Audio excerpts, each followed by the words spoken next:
Hello witches, and welcome back to A Coven of Two, where we talk witchcraft and activism. You can call me Isha, my pronouns are she, they, and in today's video we're going to talk about why did I get into witchcraft, what does magic means to me, why have I got myself into this? I put a poll in the community tab, so if you ever want to actually cast your vote and tell me what you'd like me to talk about, you should check out the community tab. Usually on Wednesdays or Thursday, I put up the poll so that you can decide what next week's video is going to be about. Quick PSA, I also have opened a Ko-fi where you can leave a donation or actually get a reading as well, and you can do it from £5 onwards, donate what you can. So if you like what I do here, you can support me there as well, and thank you so much. Also, if you're watching this before December 2023, Raven and I are going to host a tarot workshop at the Capital Centre here in Cardiff, South Wales. If you'd like more information about that, there's a link down in the description below. And get this, I forgot to say this last time, on the 2nd of December, we're going to host a market stall. Why are you doing that after your first experience was so bad that you actually opened this channel? Because I already took the commitment and I paid for it basically. And also I'd like to think that the goth community might be slightly more open-minded than just the Celtic pagan community. And yeah, fingers crossed. So if you are in South Wales and you would like to come to Cardiff to an alternative market, there's the Xmas market at Fuel, and you're gonna find me and Raven at the entrance actually. There you go. So in this video, we're going to discuss the reasons why I decided to start actively practicing beyond my spiritual stance before, beyond my slight superstitions before. And it's gonna be a complicated video, and I hope that you can bear with me. I'm gonna say right away, there's gonna be trigger warning for death and thanatophobia. So if you are uncomfortable with those subjects, I hear you. I am the same. And if you want to skip this video, no harm done. I will see you at the next one. So just be prepared. So the reasons why I got into witchcraft officially as a practice beyond the general being spiritual or doing things like manifestation and stuff like that happened a year and a little bit over ago, 14 months now. And I mentioned a bit of it in my first video. The reason is twofold. One has to do with spirituality, and one has to do, I guess, with my activism, realistically, and with the desire to be more in touch with the rhythm of nature, of the planet, and of life than capitalism and consumerism has allowed us in the last 200 years or something like that. So it's trying to reconnect with that side, that it does not exist just to grow and expand and make more and more and more. And I guess I need to go by order, so we need to go into thanatophobia first. So here's the deal. There is a beautiful quote by Cameron Crowe in Vanilla Sky that says, "Isn't that what being young is all about? Believing secretly that you will be the one person in the history of humankind that will live forever." And I never quite understood why I liked Vanilla Sky so much. I have my own issues with Cameron Crowe, but I was raised by his kind of movies and the Manic Pixie Dream Girl that he created. But that sentence specifically doesn't mean that as a young person you are unaware of that. You see death around you. You lose your grandparents, you lose family, you might even lose friends. But it's hard to grasp how that is going to apply to you and what that means when you close your eyes and your consciousness goes away, basically, until something triggers it. At least it was that way in my case. And in my case, I started to fear death just after I met my spouse, Raven. And my life before them was really projected towards the future. I had such clear objective and a trajectory, I thought, towards it, that all of my focus was to get there And I never thought I might have limited time for it because, you know, when you're in your 20s, it doesn't quite click. You're just doing things to get to the place in life where you want or you think you're supposed to get. Thankfully for me, it wasn't anything to do with societal expectations like get a husband, get a family, make children. It was never like that. But because of where I come from and because of how hard it was for me to grow up alone, basically, I just had this drive to, I need to find my people. Because bizarrely, I had this naive presumption of, it doesn't matter if everybody treats me like shit. I know for a fact that for my principles, I am a good person, so I just need to find people that share my principles. That was what most of my life had been dedicated to. And, you know, I've had ups and downs, I had bad boyfriends and bad girlfriends. And then I met Raven, and the way that we connect and understand each other is to a level of completion that if you have not experienced, I probably won't be able to explain to you. Raven is a part of me in another body, and I can feel it when I'm with them. And I mentioned in the first video my first brush with something alternative to spirituality as in organized religion, where the books of Dr. Brian Weiss is a psychologist, psychiatrist. I bumped into them completely casually, like I was not into getting into spirituality or anything like that, but somebody mentioned this thing about sort of family of souls that keep meeting each other through lives, and so reincarnation and that kind of thing. And at that time, I had for like a few years already this feeling, this impression that there was this entity well beyond anything that Catholicism taught me, that was sort of looking out for me and was making peculiar synchronicities happen that shouldn't have happened, especially from someone that doesn't even start from a neutral level, but starts from a lower level, because I was raised in Italy, but I wasn't white, I was fat, I still am, I was naturally queer without understanding, I was naturally different. Italy is very much expecting you to fit in specific boxes. Another story for another time, but yeah, Italy is very, very strict in what it expects of people in certain groups.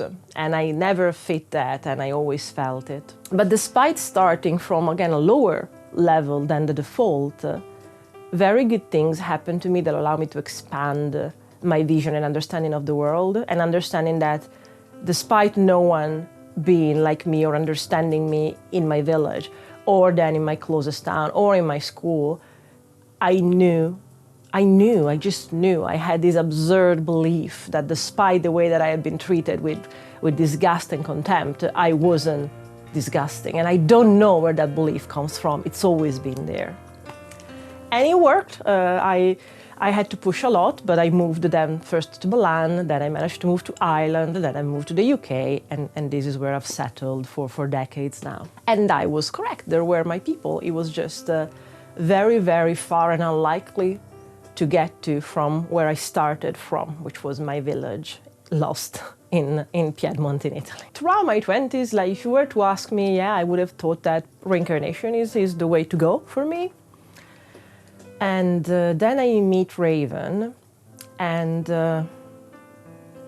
other than just having an objective in life of where I need to get, and to me, the final goal was like doing certain things, working in certain contexts, but realistically, I had chosen those contexts because I thought that for people to be there, they must have my same kind of drive, my same kind of values. I want to be around people that see the world the way that I do, so that we can share in the appreciation of it. I wanted to find kindred spirits. And by the time that I had met Raven, I didn't necessarily have the romantic ambition.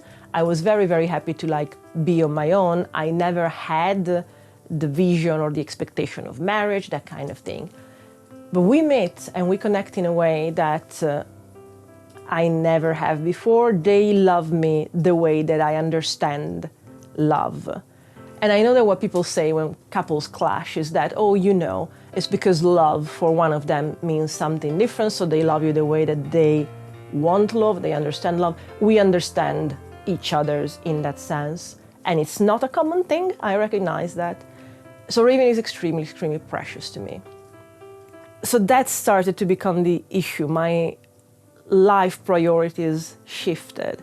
And from aiming and being driven to something, I had got my something. This is what I wanted from life. The way that we share life, that we can enjoy things, that doing things together is just better than just doing it on my own because they understand the same way that I do. And the shifting became, I have this now, I need not to lose it. And all of a sudden, it crashed on me the awareness of, at best, you have an expiry date, you just don't know when it is. And it's a shift in perception of life. I started to have, for the first time in my life, the fear of losing something. Before, you know, a lot of people always tell me, you've been so brave in leaving the country you've been raised, you knew everything about for something you didn't know. And I always try to make the point, I had nothing to lose. I was treated so badly and I was such on a lower stratum of society that changing could have only brought improvement. But with Raven and the life that we built, loss could have been real. Like things I've picked, this is the pick. I need not to lose it, I need not to come down, basically. And so the fear of that started to come to me intensely, more intensely at times. I had moments where I was genuinely afraid of either myself or Raven getting out of the house because something could have happened and then I could have lost everything. And that's thanatophobia, basically. I think that coupled with my autism and with my OCD, sometimes it can get out of hand. But I have these constant reminders at the back of my head. At best, I keep on making calculations of how much time I have statistically ahead of me instead of behind. I remember asking them very, very quickly, like within the first year of us being together, okay, we need to be healthy, we need to eat healthily, we need to be aware of these things because if we are together, we need to be together for the longest amount of time possible. And that had to do with, you know, we need to drink less, we need to be more aware of what we eat, that need seeped through all the sides of my life to a degree in some things that can be quite crippling. And then a few years ago, I spent a night in A&E, and nothing like that ever made me aware of the fact that things can just happen. It's just not statistically how long you live. Things can just happen, and you can be taken out of the life that you have, or things can be taken away from you. And I guess that started very strongly in me, the need to know that there is more. And at that point, as I mentioned in the first video, I'd been around Raven for 4 or 5 years, and they were atheist, and that sort of contaminated me a bit, because again, they have very good explanation and reasons for that, and I know that I looked at things like reincarnation with hope, but if I had to look at them critically, I wanted to find something concrete, but that's kind of the point of anything that is spiritual. You don't have something verifiable, otherwise we would know what happens after death, other than we just decompose. After that night in the A&E happened, I expressed more vocally the need or desire to do a past life regression. Because in my head, if I had that experience that everybody talked about in a way that when you see things from a previous life under hypnosis, you have this feeling of knowledge, like, yes, of course, now I remember, I was there, I did this. I had the impression that if that could happen to me, that would suit me. My concern was, I have found you in this life, even assuming that the best case scenario that there is reincarnation, it was very hard to find you in this life. How will I find you in the next? I found you now, so I want this to last as long as possible because of that, basically. At the beginning, of course, Raven is resistant. First because, again, as I mentioned, they were like, it's good that it gives you something, but it's not something that it would give me anything. And they were so firm and convinced in their atheist beliefs that, I don't know, was it disheartening? It was just like, just because we have this different mindset, we already are on different tracks in terms of spirituality. It was really hard for me. And again, the inquisitive side of my mind knew that likely they were right, but I didn't want to give in this hope because I didn't have another. And then last year, as I mentioned, the ultimate catalyst was my cat Whiska suddenly passed away. And that was the actual close brush with death as a death in the family that made it unacceptable for that to happen again. In my head, I think I had been trying to do manifestation for a few years because I must have read something, and after that moment, I started to call Whiska the immortal feline, because I thought that if I kept saying it, if I kept repeating it, I would manifest the fact that either he wouldn't die or he would die like at 30, 35, like the oldest cat ever. So clearly the seed was there, but then that happened, and the joy of life was genuinely taken away from me. And the concept of we are just warm food in waiting just settled in my understanding of the world. Nothing had meaning. Why do anything? That's just what's coming.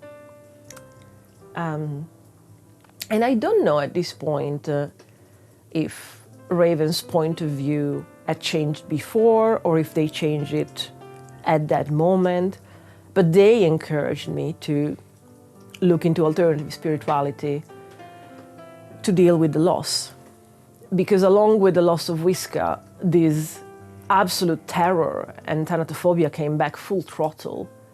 And again, I had the fear of going out of the house myself, having Raven going out on their own, like something absurd, like you get out of the house and something falls on you, or a bus comes and drives you over. Like, it doesn't let you leave, does it? So along with his passing away and like doing a ritual for him to get some consolation, I guess, and some recognition for what had happened, I also, my focus became immediately, how do I protect you? You're the love of my life. You're the love of all my lives. And I found you now. I don't know how, if I will ever find you again. I need this to last as long as possible. How do I keep you protected? I guess in ways that I felt I hadn't protected Whiska, because just calling him the immortal feline to manifest it didn't work. So I needed to something more tangible, more real in a way, and getting properly into witchcraft seemed that possibly would do that. And that's why Whiska passed away on the 15th of September 2022, and on the 21st, on the equinox, Raven and I did the first spell, and it was just a mutual protection spell. We made spell jars that the other would wear, including blood magic, like everything that was powerful for each other's intention to keep the other safe. And that is the literal main reason why, in a way, I started to practice the proper spells and all of that. That came from the need of protecting my life and protecting my wife, because we had already lost a member of our family, and I wanted to be more thorough in the kind of protection that I provide to the family that is left, basically. There's a second point, and the second point is not, hopefully, as much of a downer. And the second point, as I mentioned before, is the reconnection to a more natural kind of life. As mentioned before, I was raised in the countryside. My grandparents were farmers. I think up until university, I never had to buy vegetables because we just had them in the garden. I was connected to that, and I thought that it was normal in a way. I remember milking cows and drinking the milk that is still warm from the cow, which I guess is the reason why now the dream is to eventually move in a cottage or in a queer commune, in a cottage still or in a farm, where we have our cow, which I think I will call Carolina, and she will just give me cream and stuff like that, and we will live happily ever after. And it's probably connected to the fact that around 2020, so 2 years before getting into witchcraft, I couldn't sit on the fence anymore, and I started to be very proactive in my activist and educational roles. Because as a fat, queer, neurodivergent person of color, I couldn't sit on the fence when there started to be the murder of George Floyd, and BLM thankfully took the world by storm. I couldn't sit and wait whilst the conspiracy theorists would refuse to take the COVID vaccine while people were dying. Myself and Raven especially, suffered from long COVID in a debilitating way. We've been left forever disabled by it, and it's just not something that I could sit and watch without saying anything. So my activism came out of necessity and out of the fact that, again, due to the nature of my identity sitting at the intersection of multiple marginalized groups, all you can do is speak up. And what I had done most of my life was just taking it, because, again, being raised in Italy, it's such a mindfuck for someone that doesn't fit. And I always had the feeling of, well, I'm a guest in this country. Of course, I didn't choose for my father to be Egyptian. Of course, I didn't choose most of my identity, as much as people would have thought that it was a choice to be fat. So all the kind of abuse that I would get for that, from getting food thrown in the street and stuff like that, was out of a choice. And I guess fatphobia is the last discrimination that is considered legit, because people delude themselves into thinking that it's a choice of people, and not that actually fatphobia is very strongly rooted in racism. If you're wondering how these things are, I'll link the amazing book by Sabrina Strings, Fear in the Black Body, in the description down below. There are more now, but that was the first book that impeccably connected and showed the connection between the two things. But because of that, I've always genuinely had this feeling of, well, I'm a guest here. They have a right to be here. They have a right to not like me. And I just have to take it, and at most find people that will like me. And that's why I left Italy, and I lived most of my life the way I did. And even here, when in 2016 there was the referendum to leave the EU, I remember people campaigning against it. And when asked, being a European citizen here, out of the law that allowed me to be here, being holding an Italian passport, my answer was still the same. I was like, well, it's the British people's choice. I can't have a say. I can't tell them what to do because I'm a guest here. So I've been the constant guest in my life, which is also the name of some spoken word pieces collection that I do, because in my life here, if you're ever in Cardiff, you might know, I also do spoken word. Yeah, side. But yeah, that's the constant feeling that I had. And when that stopped, because I couldn't stay silent anymore, and I started to find people that were the same, people that in the past I would have thought that, like me, they needed to be silent and thankful. They needed to be the good immigrant. Link the description below as well. Well, no, it wasn't fair. We were in this country, we were contributing to this country. It was only fair for us to have a say, for us not to allow the prejudice and misinformation to speak over our voices. So when that started to happen, it was very important to see how all the issues of the world currently are connected. the issues of capitalism, the issue of racism, of white supremacy, the issues of the consequences still of colonialism, the issues that we have of our planet dying and us being the cause of it and trying to deny it with one hand and make profit with the other. All these things are fundamentally connected. And so along with my activism, when in the last year I started to practice, I realized that most of the people that I got to know within my circle locally that are into witchcraft also happen to be activists, because it's about bringing the world back to a more decentralized kind of power, to a more natural rhythm, not for the sake of growth at every cost, even at the cost of the planet, of nature. And that is a beautiful context to be in. It's disheartening to understand how bad, in what bad position we are. But it's really consoling to see that you're not the only person that perceives this, and there are other people that want to do something. In June of this year, I met very serendipitously someone who is now a very, very, very dear friend, who introduced me to my coven. They had a coven chat, which is with other people interested in witchcraft and paganism. And I started to be part of this. And it was beautiful to see that everyone involved in it also has a higher involvement in bettering the world. And so the original reason why I lived my life at all, what I was striving for, to find people and with whom I could share values with and with whom I could share experiences in life, and that way they would be heightened. It's this kind of thing. It's starting from a shared perspective and values. And it's incredibly peculiar to notice how, if you start to understand how the patriarchy affects us, how wrong is the white supremacist and patriarchal system based on capitalism, the issues that there are and how they're all interconnected, then you want to do something about them, and you naturally agree with all of these reasons why I couldn't be friends with a Tory, basically. And it's not that you are being unreasonable when you say something like that, it's just that you see the interconnection.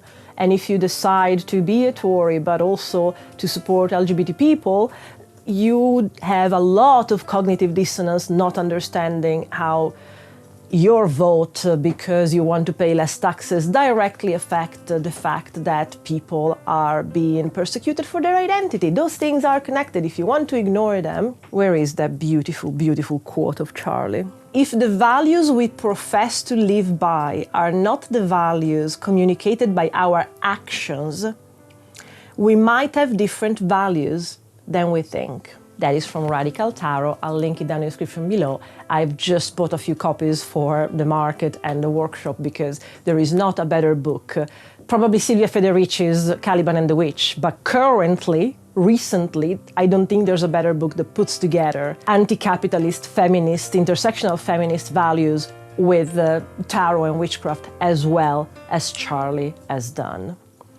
And that is actually an issue that I notice in the witchcraft community as well. I don't want to rock the boat too much, but also being an activist, I do not know how not to. Like, you need to speak up when stuff like that happens. And that's the reason why one of my first videos was, your Hogwarts house is not worth the oppression that the mentioning of Hogwarts house brings to oppressed people, like trans people. There's a huge cognitive dissonance between people with one hand posting a picture of them in Harry Potter scarf at the platform 8.5, and with the other typing, my support for the queer and trans community is very well known.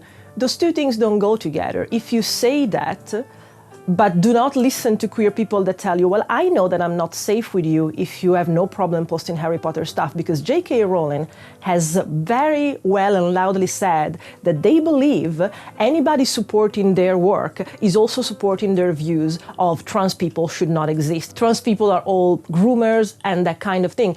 J.K. Rowling has spent money. She has spent money in court fees to defend TERFs against the existence of trans people. So no, you cannot do that kind of thing. You cannot post your beautiful Slytherin wardrobe and then say that you support LGBT people. You cannot post a picture with your Ravenclaw scarf and then saying, but I support queer people. No, your actions need to match your intentions. Otherwise, you're just saying that you support LGBT people because it's cool to say at the moment, but your entertainment is still more important than their rights to live. And that, in a nutshell, is why I think witchcraft and activism are intrinsically involved. So along with my thanatophobia, this is the main reason. Like, thankfully, most of the people that I have met, especially locally, in the circles of witchcraft, are also part of the circles of people who want to act to make the world a better place, to bring it back to a more natural and less frenetic rhythm, to a more human-sized version of living life rather than growth, and you only have value based on how money you make the company that you work for, basically. Anyway, I think it might be worth putting together a list of books at the intersection of witchcraft and activism because, will that be the time where we merge the interest of these two channels? With my wife, if you just know us from this channel, we also have a video essay channel where we talk about matters of, you guessed it, intersectionality. Because of that and because of our interest in witchcraft, we've been researching for a while now about making a video on the anti-capitalist take of being a witch, basically. So because of that, we have gone through some literature about the matter. I will put some links in the description down below, and that is a good place to start if you want to understand how much there's this intersection. Then, of course, in the larger witchcraft community, there's the love, light, live, love, laugh, a bit toxic positivity kind of thing. I think that's something that I've noticed, especially with the issues that have happened in Palestine in the last 6 weeks. People that don't want to get involved because it ruins their energy. And again, it's a great thing if you have the luxury not to be involved as a person of color, as an Arab, which I don't have. I don't dream of having that privilege, so you need to take a stance. And the amount of people that I had to unfollow on Instagram because I realized that beside their tarot or their interests were also Zionist, problematic but interesting. But it still gives me hope that most of the community, Juliet Diaz, first of all, on Instagram, I'm very, very grateful for the work and the loudness that she's had on the matter. But yeah, it gives me hope, and it kinda can be a kind of community and context in which people with these values of decentralization and slower consumerism, if consumerism at all, can bring a more natural connection to what we were meant to be as social animals, as animals that were given a planet with nature to thrive with and not use against. So those are the main reasons why I got into witchcraft and why I very much like it. One of the points about reconnecting with nature that has happened in the last year, and if you want, we'll make a video about that along with a video for witchcraft and activism literature. I'll make a poll, as I mentioned before. But something that has happened in the last year was that I've started to learn what tree is what. Because again, my grandparents were farmers, and I sort of knew what a poplar was like because my grandparents used to grow them to then sell the wood after like 10 years.